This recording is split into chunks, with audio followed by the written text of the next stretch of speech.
गजाननं भूतगणाधिसेवितं कपित्थजम्बूफलचारभक्षणम् उमासुतं शोकविनाशकारकं नमामि विघ्नेश्वरपादपङ्कजम्।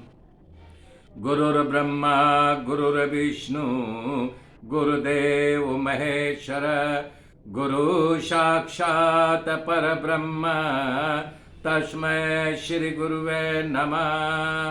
तस्मै श्री गुरुवे नमः। मुखं करोति वाचालं पंगुं लंघयते गिरिं यत् कृपातहं वन्दे परमानन्दमाधवम्। हरि हरि ओ हरि हरि ओ।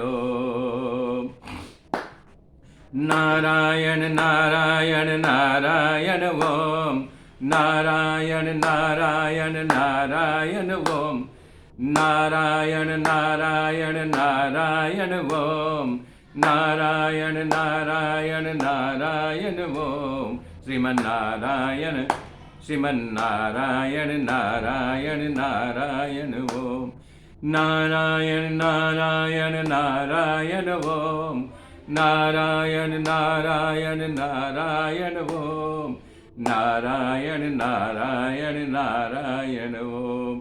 हरि ओम। मेरे मित्रों, कल मैंने बताया था कि भगवान अपने मुख से कह रहे हैं कि रामचरितमानस में महादेव जी ने कहा है, हरि व्यापक सर्वत्र समाना प्रेम ते प्रगट होई मैं जाना। और भगवान श्री कृष्ण गीता में कहा है, सम्मोहम सर्वभूतेषु न द्योस्ति न प्रिय। न मेरा कोई प्रिय है न कोई अप्रिय है, मैं सब में समभाव से रहता हूँ। यही भाव बता रहे हैं कि गुजरात में एक संत कवि हो गए थे, उन्होंने लिखा है, अरे खूनी के खंजरों में तू प्रिया के चुंबनों में तू, हरे हरि गर्जना में भी तू, रहो पीक कुंज में अवधूत, गुलाबी गाल में भी हंसतो, छई के हाड़ में भी भसतो, कभी रोगी थई निरड़तो, अगम लीला करी अवधूत। यानी कहना चाह रहे हैं कि जो कुछ दिखाई दे रहा है, चाहे स्त्री हो, चाहे पुरुष हो, चाहे प्रेमी हो, चाहे प्रेमिका हो, चाहे रोगी हो, चाहे चोर हो, चाहे डकैत हो, सब में वही बसा हुआ है, अपनी अपनी लीला कर रहे हैं। और यही जो है वो बता रही कुंता जी कर रही हैं कि माया जब निकाच्छन्न मज्ञा दोष व्ययम न लक्ष्य से मूढ़ दशा नटो नटो धरो यथा। बोल रहे हे भगवान, अभी तक मैं आपको पहचानी नहीं थी, लेकिन आज मैं पहचान गई। कह रहे हैं जैसे नाटककार नाटक खेलने वाला कभी राजा बन जाता है, कभी चोर बन जाता है, कभी सिपाही बन जाता है, जो कुछ बन जाता है हम उसी रूप में देखते हैं। ऐसे आप नाटक करते हो, आपको कोई पहचान नहीं पाता है, माया जनित हो, लेकिन मैं आज आपको पहचान गई हूँ। तथा परमहंसानां मुनिनां मलात्मनां भक्ति योग विधानार्थम कथम पश्येमि स्त्रिय। बोले हे प्रभु, आप कभी कभी जो है ज्ञानी भी जो है संत, जो योगी जन हैं, जो ध्यान करते हैं, योग लगाते हैं, वो भी आपको पहचानने में भूल कर बैठते हैं। ब्रह्मा जी भी आपकी परीक्षा करने आते हैं। कथा ऐसी है, इसकी कथा आगे आएगी, लेकिन ये आज अभी चैप्टर बना है, सुना दे रहा हूँ कि एक बार की बात है कि ग्वालों के साथ भगवान श्री कृष्ण गाय चरा रहे थे। तो उस दिन सबके घर का भोजन आया हुआ था, तो भगवान कर पात्र बनाए, अपने हाथों में सब भोजन इकट्ठा किया, कोई कुछ रखा, कोई कुछ रखा। तो एक लड़का अचार रख दिया, तो एक ब्राह्मण का लड़का था गरीब तो नहीं था, उसके पिताजी भगवान के परम भक्त थे, चाहे तो दुनिया का धन दौलत अंबार लगा दे, लेकिन उनसे कोई मतलब नहीं। तो उन्होंने पूछा कि तुम अपने घर से कुछ नहीं लाए, तो चिंतित हो गया। जबकि गरीब ब्राह्मण था, कुछ उसकी माँ ने उस दिन दिया नहीं था। तो बोले भगवान जा अपने माँ से तुम मांग के ला। वो लड़का जाता है, मधु कुच्छा नाम रहता है, भाग करके आता है, बोलता है माँ माँ। बोले क्या बेटा? बोले कन्हैया जो है बोला अपने घर का कुछ लाओ। अब बेचारी माँ चिंतित हो जाती है, इधर देखती उधर देखती है, तो एक बासी छाछ का जो है एक ग्लास रखा हुआ था। बोले बेटा यही है? बोले दे, यही लेके जाऊंगा। वो दौड़ते हुए लेके आ रहे। जब नज़दीक पहुँच कन्हैया के पास पहुँचे तो उनको लगा उस बालक को ये बासी छाछ है, अगर ये कन्हैया पिएगा तो उसको बीमारी लग सकती है या बीमार हो सकता है, नहीं मैं उसको नहीं पिलाऊंगा। पीने लगे। और उसी समय ब्रह्मा जो है स्वर्ग से आकर के देखने के लिए आए थे कि मैंने जिस शक्ति को भेजा है वो क्या लीला कर रहा है, उनकी परीक्षा लेने के लिए आए। तब देख रहे हैं जब वो छाछ पीने लगा, बोले तो पूरा पी जाएगा। एक्चुअल उसके यहाँ के भक्ति भाव के उसकी दरिद्रता को भगवान मिटाना चाह रहे हैं। तो जब पूरी छाछ पी गया, भगवान दौड़ करके उसका मुंह चाटने लगे। तब ये ब्रह्मा देखे, बोले रे बाप मैंने किस शक्ति के यहाँ भेज दिया है, तो बड़ा गड़बड़ हो गया। तो ब्रह्मा जी वहाँ से पलटे और जितने गाय बछड़े थे और जो ग्वाल थे सबको हरण करके ले करके ब्रह्मलोक को जाने लगे। कन्हैया की नज़र पड़ी कि गाय बछड़े और ग्वाल गायब। बोले अच्छा बाबा जी हमारी परीक्षा लेने आए। तड़ करके जो ब्रह्मलोक पहुँच गए। वहाँ पहुँचने के बाद पहरेदार खड़े हो गए। कन्हैया ने कहा जो ब्रह्मा बने थे, बोले देखो हमारे पीछे एक बहुरूपिया आ रहा है, अंदर प्रवेश न लेने आए उसको डंडे मार के भगाना। भला सोचो अब असली ब्रह्मा आ रहे हो। तो कन्हैया ब्रह्मा का रूप लेकर के अंतरपुर में घुस गया। असली ब्रह्मा आ रहे हैं, द्वार पार खड़े हुए। बोले ए रॉक। अब ब्रह्मा जी बोले तेरा दिमाग खराब है क्या? अरे बोले मैं ब्रह्मा हूँ। बोले मुआ अभी इसी डंडे से तेरी मरम्मत करूंगा। ब्रह्मा जी अंदर गए हैं, वो बता के गए थे एक बहुरूपिया आ रहा है। तब ब्रह्मा ध्यान लगाए, बोले ओ हो ये तो बड़ा गड़बड़ हो। लंबी कथा है, ये संक्षेप बता दे रहा हूँ, आगे इसकी कथा आएगी विस्तार से सुनाऊंगा। तो वही बोल रही हैं कुंता की ब्रह्मा भी आपकी परीक्षा लेने आए थे? नहीं। बोल रही है सबरी बोली है भगवान से अधम अधम अति नारी अतिनमय मति मंदयगारी। कि नारी जाति के लिए कहा गया है कि अधम है, हमेशा यानी कि उनके साथ कुछ न कुछ बुराइयां घेरे रहती, उस पर मतिमंद हूँ। हे प्रभु मैं फिर भी आपकी दास हूँ। तब यहाँ पर मानी की एक ऐसा श्लोक बोली है कुंता, करय कृष्णाय वासुदेवाय देवकी नंदनाय च नंद गोप कुमाराय गोविंदाय नमो नमः। हे कुमार कि बोल रहे हैं कि आपको यानी कि आधा यमुना का आधा यानी कि इस भाग का बोले हैं कि हे नंद कुमार हे वासुदेव, दोनों की बात। वासुदेव का भी पुत्र बोला है, नंद कुमार का भी पुत्र बोला है। बोले हैं वासुदेव के पुत्र हे देवकी नंदन, हे नंद गोप के कुमार, हे गोविंद मैं तुमको बार बार प्रणाम कर रही हूँ। तब यहाँ पर भगवान कृष्ण जो है उनकी तरफ देखते हैं। फिर कुंता बोल रही है कि हे ऋषिकेश, दुष्ट कंस अपने बहन को और बहनोई के जेल में बंद कर दिया और बार बार उसके पुत्रों को मारने का प्रयास किया, यहाँ तक कि मार डाला है। लेकिन आपने अपनी माता की इतनी रक्षा नहीं की है जितनी हमारी रक्षा की है, बार बार हमारी रक्षा की है। बोले हैं जब हमारे भीम को जहर पिला दिया गया, डुबो दिया गया जमुना में, तब आपने उस अथाह पानी में से ऊपर ला करके उसके प्राणों की रक्षा की। यहाँ तक कि लाक्षागृह में हमारे 5 पुत्रों को जला दिया गया था और आप अपनी लीला करके सुरंग खोद करके हमारे 5 पुत्रों को बाहर निकाल लिया। तो हमारी कदम कदम पर के आपने हमारी रक्षा की है कन्हैया, मैं आपको पहचान गई हूँ। कह रही है कि हे नाथ, ये जीवन में आप हमें सुख देना चाह रहे, मुझे सुख नहीं चाहिए, आप सुख वापिस ले लो। सुख वापिस इसलिए बोल रही है कि कदम कदम पे हमें इतना दुख दो, इतना दुख दो, इतना दुख दो कि दुख से मेरा पीछा न छूटे। भगवान बोले ऐसा क्यों? कि बोल रहे हैं जब सुख की घड़ी आई तब आप मुझे छोड़ के जा रहे, दुख में कदम कदम मेरे साथ थे कन्हैया, हमें ये सुख नहीं चाहिए। और यही बात रामचरितमानस में गाए हैं, जरहु सो संपदी सदन सुख सुहृद मातु पितु बाई, असन मुख सोत सो राम पद करे न सहस सहाय। बोले हमें कोई संपदा नहीं चाहिए, कोई वैभव नहीं चाहिए, सिर्फ आप चाहिए। तब कुंता जी कह रही आप तो निर्धन के धन हो, नमो अकिंचनस्थ वित्ताय। बताइए आप अकिंचन, हम तो सबसे बड़े गरीब, हमारे पास कुछ नहीं है, हमें राजपाट से कुछ मतलब नहीं, आप चलिए हम आपको नहीं जाने देंगे। यहाँ पर मीरा जी ने प्रेम की गाथा गाया है। प्रेम छिपाए ना छिपे, जा घट परगट होए, और जब से मह मुँह बोले नहीं, नयन देत हैं रोय। प्रेम की पराकाष्ठा ये है, अगर मुंह नहीं बोल पा रहा है तो नयन से आंसू गिरने लगते हैं, कि प्रेम इसको कहते हैं। और भगवान श्री रामचंद्र जी ने कहा है, अरे मम गुण गावत पुलक शरीरा, गद गद गिरा नयन बहनीरा। भगवान श्री राम जी कहा है कि जो मेरा परम भक्त होता है, जब मेरी कथा कहता है गदगद हो जाता है, रोमांच हो जाता है, उसके आंखों से आंसू अपने आप गिरने लगते हैं।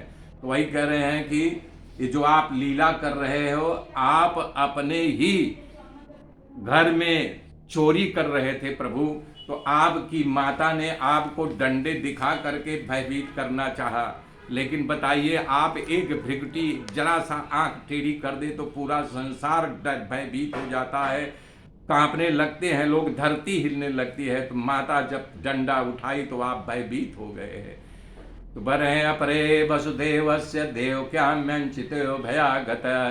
पूर्व जन्म में देवकी और वसुदेव प्रश्नी और सूतपा नाम को आपके वचन दिया था कि मैं आपके घर में आऊँगा, तो आप आकर के लीला कर रहे, मैं नहीं जाने दूंगी, आप हमारे साथ चलिए।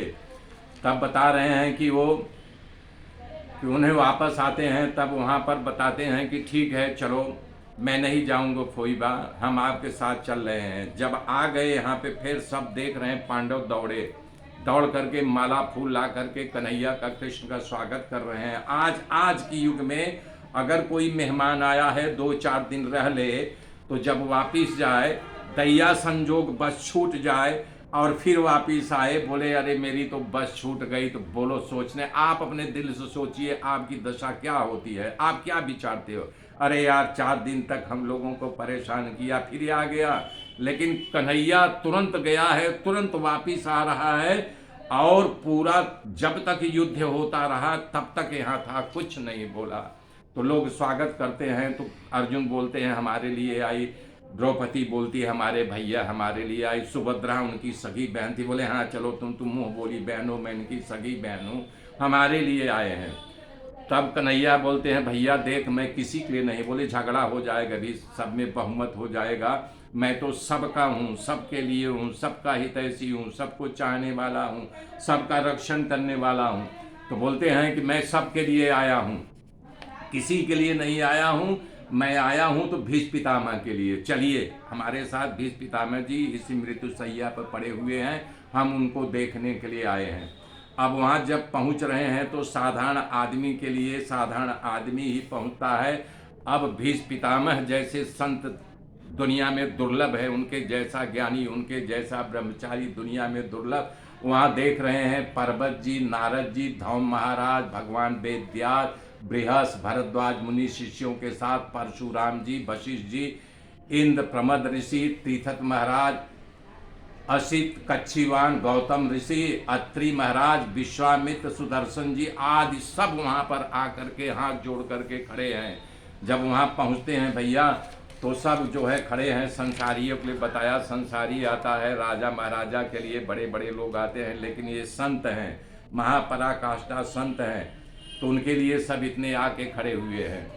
तो बोल रहे हैं केतु तो रेणुका कित्या तेताया जनकात्मजा, और द्वापरे पांचाली प्रोक्ता कलयुगे च गृहे गृहे। बता रहे हैं ये स्त्रियों से ही उन्होंने सब धर्म बताया, कि स्त्रियों के बारे में बताया, धर्म के बारे में बताया, राज के बारे में बताया, भागवत भक्तियों के बारे में बताया। तो वहाँ बता रहे हैं कि सतयुग में रेणुका के कारण ये सब ऐसा हुआ था। रेणुका परशुराम की माँ थी, तो लड़ाई युद्ध हुआ था। और बता रहे हैं कि त्रेता युग में जानकी जी के कारण ये सब उठा था, उथल पथल, रावण मारा गया, सारे राक्षसों का विनाश हुआ।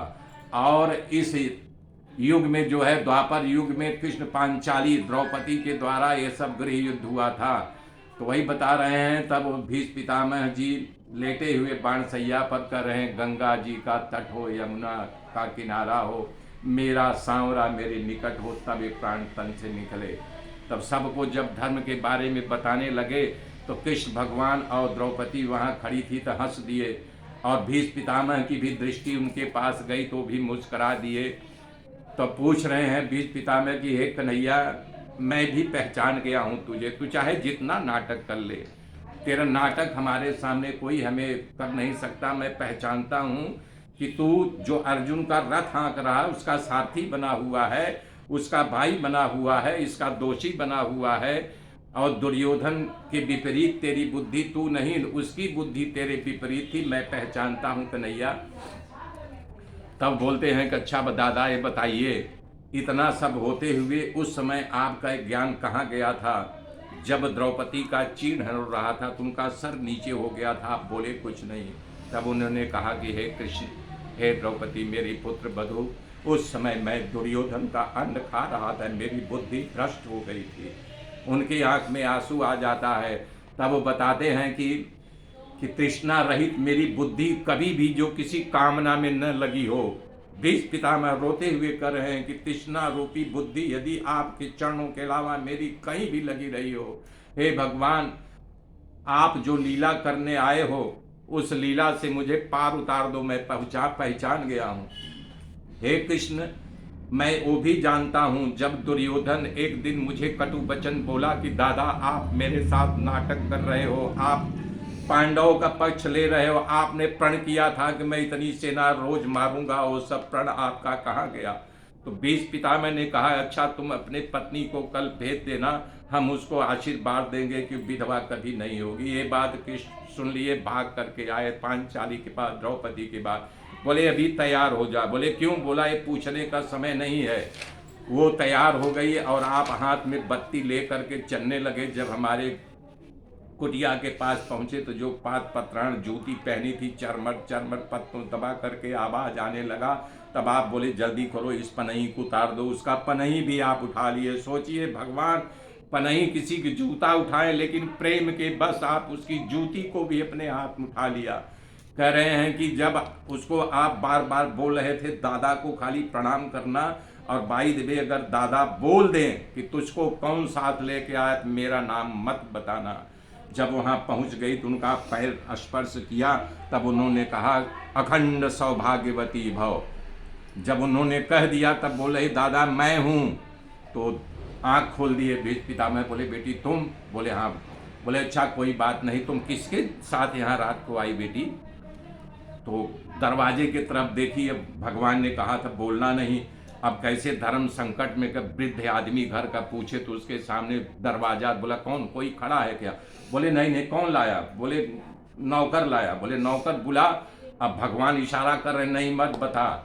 तब समझ गए। भीष्म पितामह उठे और कृष्ण भगवान भागने लगे। एक हाथ में दिया था, दूसरे हाथ में पत्राणी, मतलब कि द्रौपदी की पनही थी, छलांग मार करके पकड़ लिए। बोले कन्हैया हमें तेरा वो रूप भी याद है, और तेरा रूप याद है जब अर्जुन हताश निराश हो गया, युद्ध लड़ने के लिए इनकार कर दिया, उसके सामने मैं खड़ा था, गुरु द्रोण खड़े थे, सब लोग खड़े थे। तब तुम मुझे गीता का श्लोक सुना करके 800 श्लोकों को सुना करके उसे जगा करके युद्ध के लिए तैयार था। अरे हम लोग तो मरे पहले से थे, जब तेरी दृष्टि हम लोगों की देख लिया था तभी हम लोगों की मौत, हमारा काल हमारे सर पे नाच रहा था। वो भी क्षण याद है जब तूने प्रतिज्ञा किया था कि मैं अस्त्र नहीं उठाऊंगा युद्ध में, लेकिन मैं तेरी प्रतिज्ञा भंग करने के लिए तुझे अस्त्र उठवा दिया था। कन्हैया तू मेरी प्रतिज्ञा, मैंने भी प्रतिज्ञा किया था, तूने भी, लेकिन तू अपनी प्रतिज्ञा तोड़ करके मेरी प्रतिज्ञा को रख करके चक्र के रथ के पहियों को उठा लिया था। कृष्ण तेरा वो रूप भी मुझे दिखाई दे रहा है। ऐसा कहते कहते फिर वो धीरे धीरे धीरे धीरे शांत हो गए। जैसे चिड़िया शाम को कलरव करती है, आवाज आते आते आते एकाएक शांत हो जाता है, ऐसे इनके शरीर से प्राण निकल जाता है। सब शांत हो जाते हैं, सब रोने लगते हैं, सब जलांजलि देते हैं। जितने मुनि थी सब सराहना करते हैं कि आज धरती से जो है एक संत निकल गया, कोई कुछ बोला, कोई कुछ बोला। सभी ऋषियों ने भीष्म पितामह के अंजलि दी। किसी ने कहा महारथी ने, किसी ने कहा सत्य प्रतिज्ञ थे, किसी ने सराहना। जब भगवान की बारी आया तो उन्होंने कहा मुनियों, भीष्म दादा जाने के बाद ऐसा लग रहा है पृथ्वी से निर्मल ज्ञान और ब्रह्मचर्य चला गया। भगवान की भी आंखों में आंसू आ जाता है। मेरे मित्रों, आगे की गाथा कल मैं जोड़ूंगा। तब तक के लिए जय श्री राम, जय श्री राम, जय श्री राम।